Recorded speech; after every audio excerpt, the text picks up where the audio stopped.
എല്ലാരും കുടിച്ചു കുപ്പിയല്ലേ ഒരു ഇടിമീൻ മയത്ത് വരാൻ പറ്റില്ല.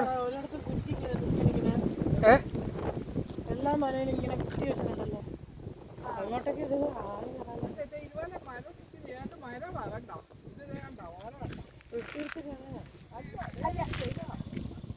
ട്രക്കിങ്ങുകൾക്കൊക്കെ കൊള്ളാതെ സ്ഥലമല്ലേ? അതൊക്കെ മണ്ണാണോ ചേട്ടാ? അത് മണ്ണാണോ? മണ്ണല്ല. അല്ല എന്നാലും ഇതാ ഇതുപോലത്തെ അവിടെ മണ്ണ് കൊണ്ടാണ് അധികം മരമാണോ? അമ്മ ആ വഴി ആ സാധനങ്ങളില്ലേ ബ്രൗൺ പോലത്തെ അതൊക്കെ നമ്മുടെ ഈ ഗോതമ്പില്ലേ അരി സാധനം പോലത്തെ അരി പോലത്തെ ഗോതമ്പില്ലേ ആ ഗോതമ്പ് ഉണ്ടായി വരുന്ന ചെടികളാണ്.